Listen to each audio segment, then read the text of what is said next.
It's only entertainment. Welcome back to the Talking Hedge. I'm Josh Kincaid, capital markets analyst and host of your Cannabis Business Podcast. All right, today we're going to take a look at a pitch deck from Voyager. It is a precise dosing mechanism. We're going to get into all of that. Just like all of our pitch decks, we take a look at the 7 tips to a successful investment deck. We'll be ranking these based on 7 criteria. Number 1, will Voyager identify their business plan goals? Number 2, do they know their audience? 3, do they understand the market? 4, are they going to identify needs and roadblocks? 5, will they know what sets the business apart? And 6, will they introduce the team and product? Finally, will they create a summary with a call to action? Let's find out. To help us do that, Katrina Glogowski, angel investor and attorney. Thanks for being back on the Talking Hedge. Thanks, Josh. All right. So taking a look at Voyager, skipping their disclaimers, hitting right at the, what is this called? This is your total addressable market. This is your favorite slide. This is amazing. So Josh, did you know? No, go ahead and tell them. For those that don't know, Katrina, you go ahead and tell them. Did you know that the cannabis market is approximately billions of dollars? Got billions and trillions of dollars. Yes, if you can't see this, the chart goes off the graph. It just explodes off the top. And no, it's kind of ridiculous. It's like trying to explain the price increase of Bitcoin. It's just like straight up pretty much. But so going into Voyager and their issues, their problem statement, if you will, basically people have barriers of using cannabis, whether they want to stay in control or whether it's the smell, they don't like to smoke, whether it's too strong or they don't know how it's going to make them feel. The solution, according to Voyager, is Voyager. So consumers are looking for alternative ways to consume cannabis that are precise and smoke-free. And, you know, for the longest time, at least 2019, this has been something that investors have really been wanting to have, is accurate dosing. So how do you replicate having one alcoholic beverage? How do you replicate that feeling where if you know that you're going to get tequila, that's what's going to happen? So that's essentially what they're trying to do here, is accurate dosing. And there are some other competitors trying to do this, but we'll see if the secret sauce comes out with Voyager. We'll see. So they want to develop a pocket-sized dispenser for consumers to precisely dose their cannabis consumption in 2 formats, being oil drops for sublingual use and then in your beverage. So you can just drop that in your coffee and have what we call a Northwest Speedball. So Yep. you have a little cartridge, you can insert that, dispense it, and then enjoy it. So although kind of big, it is portable. It's about as big as, you know, like one of those tobacco vape pens. Like, it's really big. It's going to fit in your pocket. It reminds me of my cell phone from, you know, 8 years or actually, God, that was a long time ago, 15 years ago. A long time ago. Yeah. Honestly, they're touting its portability, and it looks sort of thick and heavy. It might fit in a back pocket, but for those of us who wear jeans that fit, it'd be a very tight fit. Yeah, it might fit on your belt or something, you know, like those big old cell phones. So ready to drink cannabis, RTD. So a lot of investors, a lot of people are wanting that. I would prefer if we had grab and go coffee here. I think this is going to be, they're going to have more of a competitive advantage now than they will when the US legalizes, because as soon as you can go across states, beverages are going to explode. Right now, the biggest drawback or roadblock is trying to have redundancies. If you want to create a beverage company that's really expensive to go across state lines, that's great. But when you can't, no one is going to replicate all of their manufacturing for beverages. It costs way too much money.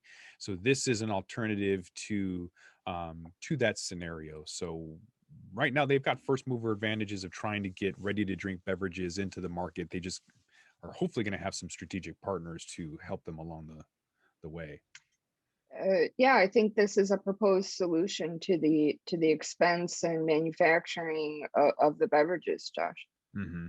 Some of the downsides is high waste, you know, with environmental footprint, a high cost per unit, lack of customizability. for cannabis companies, again, it's going to be a lot of SKUs, more shelf space, a high cost for manufacturing. These are all issues that they're going to have to get over as well. So the simple, precise, and convenience of Voyager, dosing made simple with an interchangeable pod without cross-contamination, with a tamper-proof pod and app connectivity. So I definitely like having apps. I like the data. I like what they're able to pull from that. What are you smoking? When are you smoking? How are you smoking? All of that data is worth probably a lot more than the unit itself. Right. So they've got some patent pending technology, integrated dispensing mechanism with a pod dispenser, communication, pod volume sensor, and accurate and customizable dosing. So all of those things sound really expensive. And I'm wondering if the semiconductor shortage, that chip shortage, is going to limit their ability to manufacture these. So that would be something I would want to ask Elad Barak, the CEO of Voyager. What is interesting here to me, Josh, is the pump is in the pod, and that's nice because it keeps it clean and makes me question the cost of the goods sold, though, when you're getting a new pump every single time. Also, with an RFID tag on the pod that might satisfy some track and trace situations, but what if you want to take 100 milligrams and you don't want anybody to know? So we'll see what they say. Yeah, well, I mean, that's a good point, because that's what I would use it for. A lot of us don't buy edibles. I buy RSO, Phoenix Tears or Rick Simpson oil, because of the concentration. You can use 1 gram of that. 100 milligrams at a store isn't going to do anything for me. I mean, literally, it's not going to affect me at all. So getting RSO is the sidestep for that. So if this isn't at least 100 milligrams, I'm definitely not going to use it. Right. And I think that's kind of their target market, is people who have a higher tolerance and lower tolerance, precise dosing if you want exactly 5 milligrams. But for me, I can get 5 milligrams at a store all day long. For convenience and price, I'd probably go that route. This is going to be something for people who don't have access to a store and or are concerned about dosing. They want it to be the same every time. We had mentioned also it's kind of interesting to have kind of that dynamic. If you were to use something and I really like the effects, then maybe you can send that to me if I have your device with your cell phone and your information. So being able to share that, I think, is really interesting. The technology behind it is interesting. It definitely solves the problem. But price point, maybe we'll get there and see if it's accessible.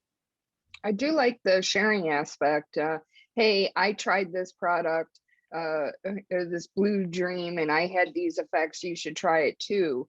And that gets to the data that you're talking about with all these strains and strain names out there. There's just not a lot of solid consumer research behind it to confirm what effect you may or may not have. And that data aspect is very interesting, Josh. Yeah, something that the anecdotal evidence of Leafly, for example, is interesting, but that requires individuals to be active and honest about it. Whereas this, I think, is passive. They can just pull the information without having the individual having to input the data. So I like that even more, because it's easier to have more precise data. You're going to have better quality of data, in my opinion, than having somebody input it. So there's that. Next slide here is a go-to-market process with key player steps and accountabilities. So they're going basically from a supplier co-packer with empty pods to a co-packer working with the government in Canada to get them to resell at the stores. They finally get to the retailer and finally to the consumer. This is the picks and shovels play, the ancillary business. They don't actually touch the plant, so that's good. Mm-hmm. Yeah, in Europe, it might be a little bit harder. Being a medical device, I would be curious to see if they've been deemed to be a medical device and what kind of roadblocks or issues that might have. So we'll see if they present that or talk about that with Germany and Israel specifically. Right. Consumer validation, strong concept appeal and usage intent. some of the benefits or the value with the precision, the simplicity, and the portability. I do note that the portability was the lowest score, so it must be pretty big. Yeah, definitely like a tobacco vape pen, one of those huge kind of pens. It's not something I would want to put in my pocket necessarily. Right. But if it worked all the time, it was convenient and everything like that, strong battery life, then yeah, maybe I'd slap it on my belt. And I just was saying the other day, I have a whole bunch of carcasses of vape pen batteries, and I'm tired of buying the Palm and the other pens and everything and having them break. So I would spend $350 on a big clunky thing if it meant that it would work all the time when I wanted it, if it's reliable and dependable and all of these things. The size of it, I would sacrifice having a big pen if it meant that it actually worked. Because honestly, I mean, it's 2021, and the fact that vape pens still are terrible, the batteries and the carts, the whole system is terrible. So somebody needs to figure that out. More than 6 years on the market is way too long to have the vape carts clogging, leaking, not working, the batteries dying, not holding a charge, not being reliable. All that, it's garbage. So somebody like this needs to come up with something. Agreed. So they compare themselves to oils and soft gels and edibles. So I'd like to see something that has other competitors. I can't remember, was it Firefly or something that we saw between Canacon and the Lift Expo? There's about three or four other competitors doing something similar.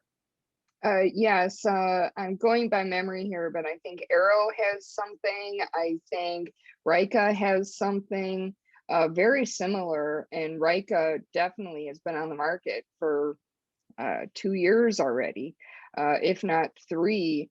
And the Rika unit is much smaller, but we'll see what they have to say about their competition, because I really don't think that comparing themselves to a soft gel, which is the traditional manner of measuring dosage, just self-injecting the soft gels with whatever you want. I don't know what they're comparing themselves to soft gels for, Josh. I don't understand the point of that. All right. Well, let's move on to the ready to drink beverage sector, and some other successful brands that they're looking at. Curaleaf being one of them that has this other product. So basically, kind of a MYOD, like a little droplets. They have little droppers of dosing, and so this kind of product validation, I guess, showing that if Curaleaf is selling one of these kind of little droplet things, that maybe there's room in the market for more of a device as well. I like the fact that they've brought up Curaleaf here, because Curaleaf makes a little squeeze bottle with different flavors so that you can make your own drink, and put as much THC or as little THC in it as you want, be it coffee or soda. I don't know, I'd put lemon lime in my coffee, but either way. The problem is Curaleaf is a behemoth in this country, and going up against a little flavored dropper like the MYOD, like you said, it's going to be tough to sell something that's a lot bigger, and on the sole differentiator being dosage. I don't know. We'll see how they do. Yeah, so 60% of the people that are trying this product want over 100 milligrams. So to my point earlier, I would use it for that purpose of, otherwise there's already products there. So why would you spend money on a device to get something that, is already being sold over the counter?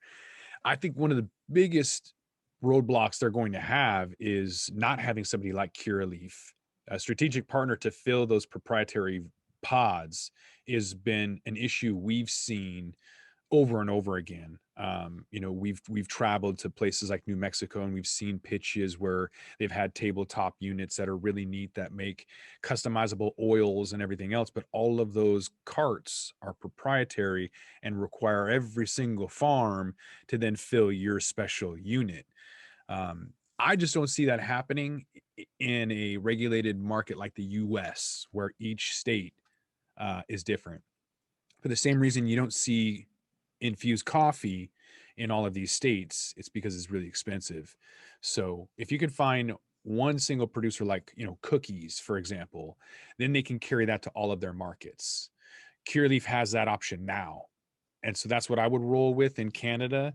I wouldn't even mess with it in the US outside of California. It's probably the only market I would mess around with something like this that has a proprietary cartridge, because I haven't seen anybody else outside of PAX be successful. And I would argue PAX isn't really successful because they've wasted a ton of investment capital to get where they're at, and they still have an incredibly small market share. Agreed. My concern about manufacturing the unit and the pods and then handing them off to somebody else is you lose quality control, and you run into some issues. And so when the consumer in Spokane has a negative experience and the consumer in Seattle has a positive experience, your reviews are just going to tank. And I just personally don't like giving up the control of the product to somebody else. And that's my problem with the business model. And that gets to your point, Josh, of the way it's currently set up in the US is you need to have a co-packer in every state and have every quality assurance and quality control program. It just be cost prohibitive, as compared to something like cookies, which is in many states, or Curaleaf, which is in many states, and they can control it. It's just a requirement for business development. You would need a whole team of people going into each state and just duplicating all of your efforts. It would be a monumental task that you would need Curaleaf's budget to accomplish something like that, in my opinion. Right. So obviously, the more pods that are made, the lower the cost. So they're going to be able to get the pod costs down to $1 if they manufacture 1 million. In the meantime, it's going to be $4. It looks like. I like this slide. I like that they're giving us the cost of goods sold and they are comparing their cost of goods sold. But even $4 a pod is very expensive. It's very, very expensive for effectively something you throw away, especially in a very price sensitive market like cannabis.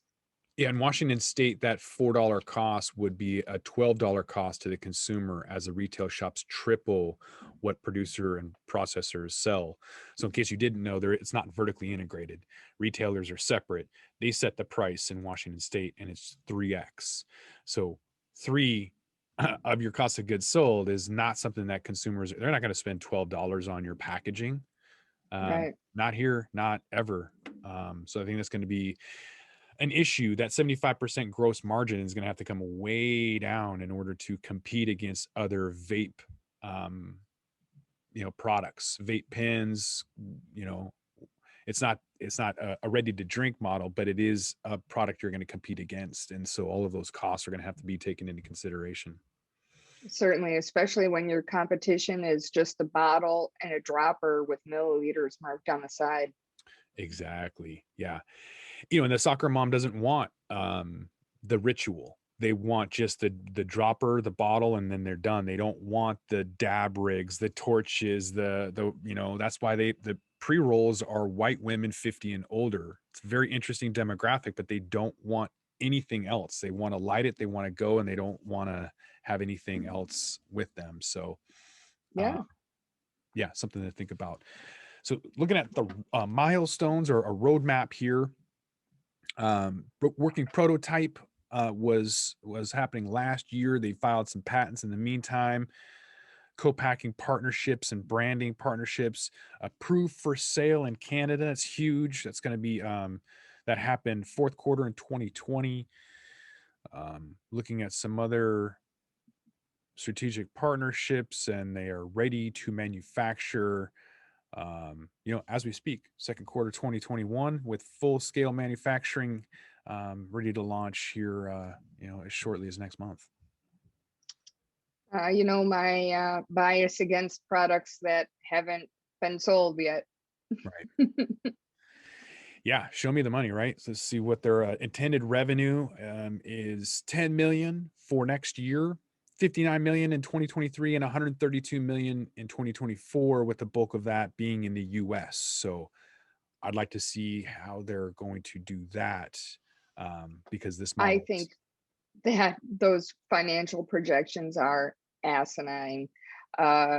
Just the pod alone, because they're not going to be selling the cannabis in the pod, and it's basically a wholesale model to sell $134 million of these things in 2 years. Good luck. that's a lot of money. That's a lot of them at $4 each. That is a heck of a lot of these pods, especially when there's competition on the market and they're not first. It's not unique.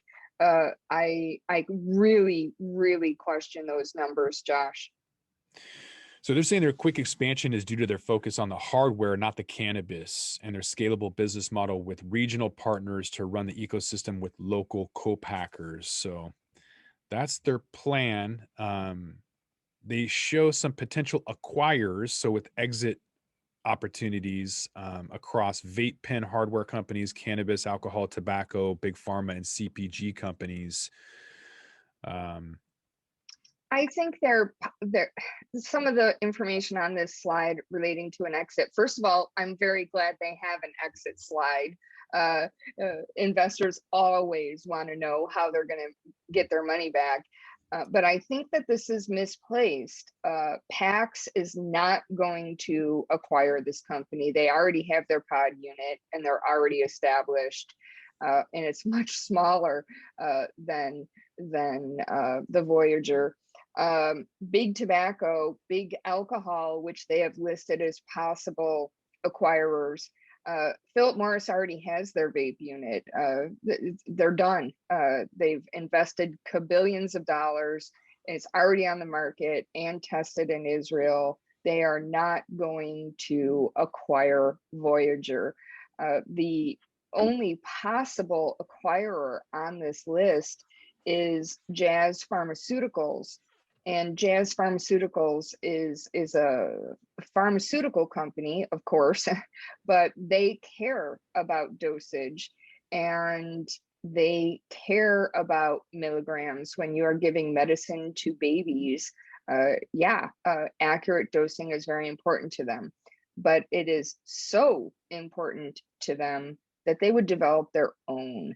And they're certainly, Jazz Pharmaceuticals is certainly not going to get in a co-packing situation with Voyager.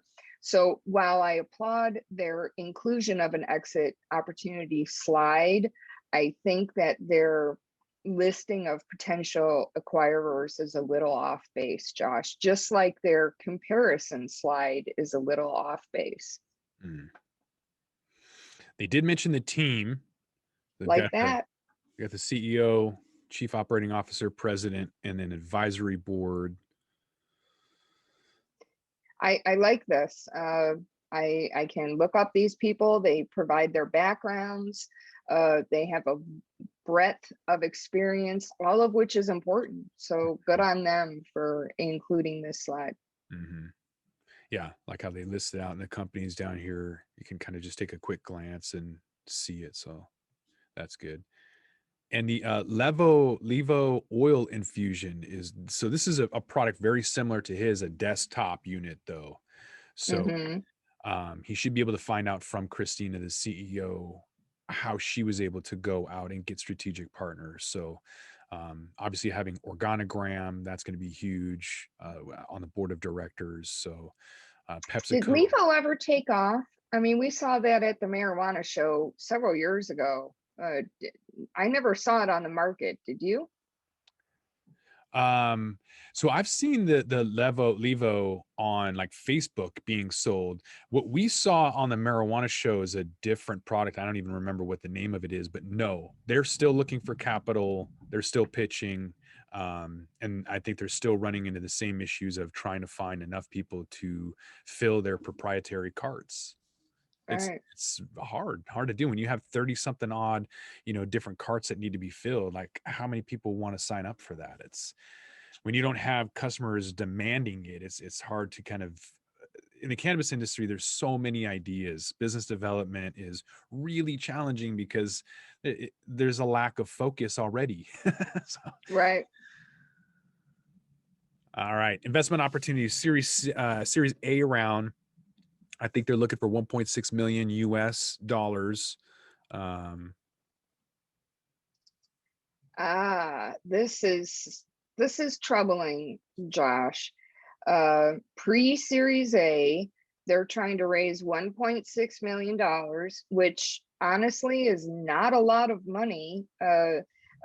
And post-money valuation is $242 million. Am I crazy here? Am I missing something? Maybe something is off. They're saying $4 million pre-money valuation and 242 million post-money valuation. Those numbers are crazy, and it makes me question the board that approved this pitch deck. Like, where is that valuation coming from? Maybe they're missing a zero. I don't know. But I would this is clarify. confusing. Yeah, I would clarify this. Because if this is $1.6 million, I would definitely put a dollar sign there. And then if these are shares and 160 million shares are that the founders have, then I'd probably make that a little bit more clear. Because total post money share, like that, I guess I would get rid of that post money. When you're talking about shares, these are, I'm assuming, 242 million shares outstanding, and this is how it's divided. Looking for another $1.6 million worth from an overall, I think, 5.6 million. They had a seed round. They got $450,000 and 4 million out of the, I'm assuming, 5.6. Either way, it's not very clear. So, This slide is very confusing because the text, the chart says one thing and the text says another. The chart talks about 160 million to the founders, 48 million, excuse me, 48 million for the current round. And then it talks about dollars. So it just does not make a lot of sense. And then in the microscopically small print at the bottom, it says basically they are raising money at 0.0412 cents per share. Okay, that helps. But the slide needs some work there. But I do like the fact that they have a slide that says, hey, this is how much we want. And $1.6 million is not really a lot of money. I don't know, given how advanced they are, why they're only raising $1.6 million. yeah. So Might be because they haven't even sold one yet. yeah, well, I would also include what you get. So 1.6 million, what is the discount? What's the rate? What are you getting in return for that? With the pre-money valuation of 8 million, it's a little steep for me, being 2021 pre-money. Is at a discount, a massive discount. So I think investors overall are going to look at pre-money, or not look at it at all. And if they do, they're going to discount it significantly, I think. Use of the proceeds, this is good. So out of that $1.6 million, What they are going to use 21% of it for is research and development. And then all the way down to marketing at 5%. I like the inclusion of this slide, and investors always want to know where their money is going to go to the best of their ability. And they don't talk about any debt repayment. So this is a good slide. I like this slide. And then that is it. So did Voyager identify the business plan goals? Yes. Okay. Did they know their investor audience? They used a lot of catchwords and buzz phrases, and so I like that. But the problem is they didn't really they didn't take it that step further. So they said potential acquirers, but I think they identified the incorrect acquirers. I like the fact that they had an ask, but their ask was confusing. So Josh, I'm going to give them a 0.5 point there. All right. How about understanding the market?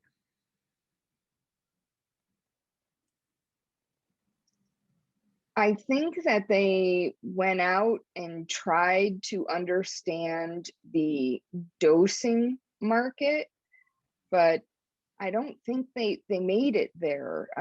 They didn't talk a lot about why someone would want dosing. I mean, they did say people don't want to smell, and they did say things like that, but I don't necessarily think they understand the market, Josh. Okay. What about identifying needs and roadblocks?